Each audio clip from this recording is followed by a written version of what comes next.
What do you guys think about this car? Yeah? Yeah, they like it. People like this car, guys.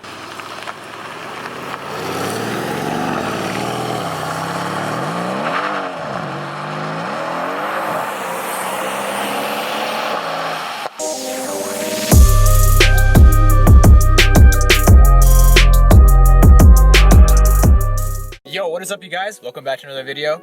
In today's video, I'm meeting up with none other than Oreo C63, aka Dave. And he's gonna give you guys his opinion on his car because he's had it for a pretty long time now. It's gonna be like a long-term owner's review. Well, I have to go upstairs and get him real quick.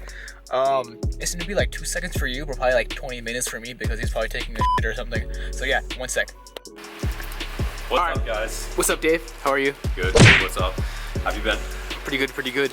So, to my understanding, we're gonna be doing a long-term owner's review today, huh? That is correct. Yeah, how long have you had the car for? 25,000 miles. That's pretty good, that's pretty good. So, all right, what do you wanna do first? Cold start? Oh, without a doubt. Oh yeah. That's Oh fuck, my phone! Oh!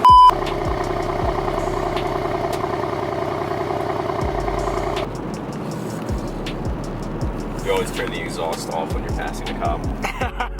Yeah, for real. Past the exhaust Past, goes back on. there we go, perfect. It goes back on. You gotta hear this thing. So, For real though. Okay, so do you want to start off with the good things about this car or the bad things about this car first? well, since we're in this wonderful Pennsylvania weather, 37 degrees and raining, I might as well talk about what it's like to drive the car when it's cold. So when you first start up the car, I noticed this when it's warm outside too, but it's much less prominent. Basically, upon first startup, when you're trying to get going, it's gonna slip. The clutch will slip a little bit, so the revs are gonna build up higher and then it'll get going. This is kind of something that takes a little while to get used to, you know? So in the beginning, I was like, what's wrong with the car? And then I'm like, okay, so it's a wet clutch system, so it takes a minute for the clutch to get circulated and then it'll start driving fine. And also I noticed when the car is cold, the transmission, it's mostly transmission because the engine is beautiful. The transmission is a little jerky when it's cold. Like when it gets warmed up a little bit, and I've only noticed this when it's like really cold outside. So it's like 37 degrees now. When we started the car, it was like, you can just assume everything was around 37 degrees on the engine and transmission temp. So when it's around there, that's when it'll get jerky because it's like really cold. But if it's like 60 or so outside, there's no need to worry. It'll drive. Like it warms up pretty fast, huh? Yeah, it warms up pretty fast, and also it doesn't have like the same thing. It usually only happens when it's like very, very cold. Apart from that, though, that's like the two main things that I'd say to, like if you're in a cold area, you get this car and you notice that, I just say to expect it. I've asked Mercedes servicemen about this and they said it's normal. It's just the transmission. One thing is this is a sedan, so it is built in Georgia, right? Yeah. United States. I'll just say the United States. I don't want to assume anything. Wait, it was either Georgia or Alabama. Yeah, it's one of those. One of those, yeah. It's southeast. So basically, the problem is it's built in America. So the build quality isn't going to be on par with the coupes, and I've noticed that myself. How so? Like here, when you first get the car, like you can hear it. It's mostly gone now, just from like me driving the car. But it'll like go a little creak every so often, and like sometimes right here. And this is when it's only when it's cold. This top of this kind of rubs up and squeaks, but that's all I've really noticed. So like nothing too major then, huh? It's just like a minor little squeak, and everything else is built really solid. But you can just like hear it. I'm not trying to dissuade anyone, but it's a solid build. But there are some things that are bound to like squeak a little bit. Like That's true. You know what I mean? That's all I really have to complain about. I mean, one huge thing that I hate is the fact that the tires are skinny, and I don't mean skinny like 195s. Like in perspective with the other cars, let's be honest, 265 rear tires with about 500 horsepower just won't cut it. No matter if the temps are optimal. Well, unless you have like some really good tires. Like if you're just using like Michelin Pilot Super Sports like me, you just won't get grip in first. Your rims can like put up to like 285, right? I can put 275s perfectly on them. 285s are a little bit of a stretch, but 275s fit perfectly. I think the 20s would look better, but I hate running lower profile tires because you have a higher risk of denting or breaking a rim if you hit a pothole. True, especially in Pennsylvania. Potholes are famous over here. Oh, the potholes are renowned for being deep and big. Yep. It's bad. To summarize, the cons about this car, nothing too crazy. But the first thing was, when the transmission is cold, it's a little bit clunky, but as it warms up, you're perfectly fine. Second thing was the build quality, because as you guys know, the sedans are built, or like, they're built in Germany, but then they're taken apart and they're reassembled in Alabama or Georgia. Yeah. And then, with that being said, there might be something like creaking here and there, maybe like some interior trim pieces, but nothing too major again. And then, what was the last thing again? Oh yeah, the tire size. So for the sedans, Dave's car came with 265 rears, correct? Yeah, and 245 fronts. And 245 fronts. That's pretty much what my car has, but less horsepower too. Like my car has 255s on the back, and you have all-wheel drive. And all-wheel drive, yeah. So 10 millimeters to make up for like an additional 100 horsepower. Exactly, yeah. And rear-wheel drive. Rear-wheel drive, exactly. On the coupes, I think it comes stock with 285s. It does, I'm pretty sure. Alright, so now that we've talked about the cons of this car, which are like pretty much nothing, let's hear the pros. I would say the best one is the engine. I 100% agree. I'm a little disappointed that they had to do the downsized boosted engine, but although they did it, it has increased tuning potential in comparison to the previous engine. Yep, and it's more reliable too. Way more reliable, night and day. And it still sounds so good. Stock, like, it just sounds so good. Clip of revving right now. See? It just sounds so good. I think AMG really kills it with all their V8 exhausts. Even the V6, like your car sounds phenomenal for a V6. Like it blows me away with how well they're able to make it sound with turbos. I'd say the interior is another plus for me. I really am in love with this interior. They really just, Mercedes, you really just can't beat their interior. I'm gonna be honest. One thing I did want to delve on again is this is still a sedan. So when you're looking for this performance sedan, you're gonna get in a beautiful driving car, very fast car. But the one thing is, it's still a heavy car. So when you're taking turns, you will feel it a little bit, the turns.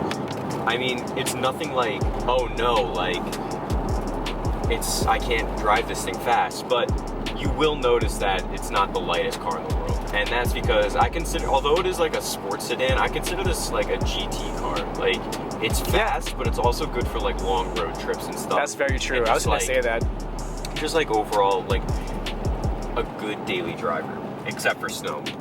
Unless you have studded tires. Very true. From 1 to 10, how good of a daily driver is this car? For people in the East Coast, because obviously it's like a 10 out of 10 for people like in California and Florida. Of course. In the East Coast where it snows and it rains like this almost all the time, what would you rate it? I'd put it into categories. Drivability, it's still up there. It's very good. It feels like a normal car when you're just driving it, you know? You just put it in the first, you drive it. This isn't really an intimidating car to drive, unless you've like never driven like any fast cars or something, you know what I mean? But I'd say it's really good. In the summer, it's phenomenal. Fall, phenomenal. Spring, phenomenal. The winter is where it kind of gets a little tricky. Unless you get like a different set of tires, you don't want to really drive in the snow. And it's gonna get cold, so your tires are gonna skip a little bit. That just means you just can't go full throttle as often. Oh my god. This is with stock exhaust too. Stock AMG performance exhaust, it's this loud.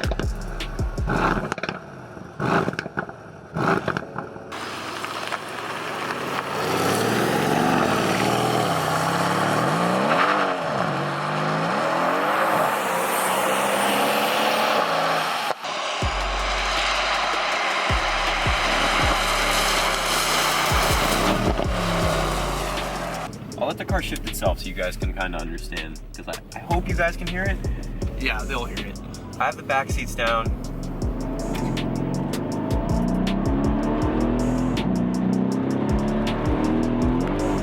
Ooh. Getting slippery.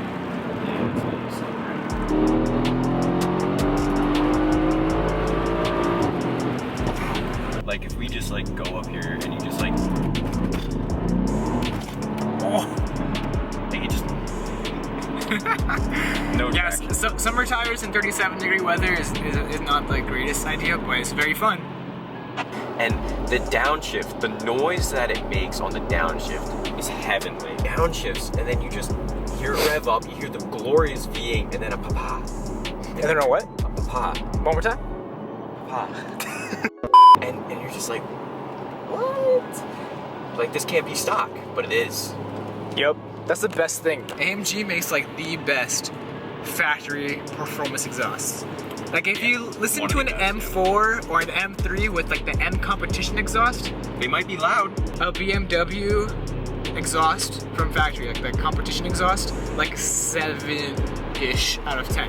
AMG stock, boom, 9. Catless downpipes, 9.9. If you guys are looking to pick up a C63, the only thing you guys need to worry about is the winters, and specifically in the winter is when it snows.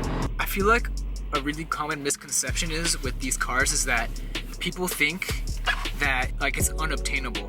But the reality is you guys can buy this car used. I feel like people don't really consider used cars because they don't really know about it. You guys can definitely start to buy cars used. Like if you guys aren't the kind of person that cares if the car is new or not and you just like want to get a PPI, dude, don't waste your money in the new car. It's very worth it in my opinion. Like seriously, these they depreciate pretty hard, but they kind of reach a shallow point. And right now that shallow point's at like 40. For what you're getting at that price, you could get a Honda CR-V probably. So to put that into perspective, so if you buy a C63 for like 40-ish grand, like used, that's, to put that in perspective, that's cheaper than like a Chevy Tahoe. That is almost the same price as the highest spec Toyota Prius. I did my research. The highest spec, really? yeah, the highest spec Toyota Prius without any options is $33,000. Without any options. So let's say with options like 35K. If you're a car person, would you rather spend 35K on a Toyota Prius or would you rather spend 40K on a very sporty coupe or a sedan with a massive V8 and a very emotional driving experience? You tell me. We should probably talk about fuel economy. So, yeah, the one thing I notice is over the summer, I'm very surprised with the fuel economy. It has, I call it a sailboat mode. Here, I'll throw it in there right now. So if you have comfort and you have it on auto stop start, you can see right there, top left, it's a picture of a sailboat and it goes back to idle. And if I push the gas, it goes back into whatever gear is appropriate. But if I let off, it goes back to idle. So you basically just coast. I call it sailboat mode because there's a picture of the sailboat, but it coasts and it saves so much gas. And I've averaged over 28 miles to the gallon on the highway. That's crazy. Yeah, we're gonna get some exhaust clips now. The papa.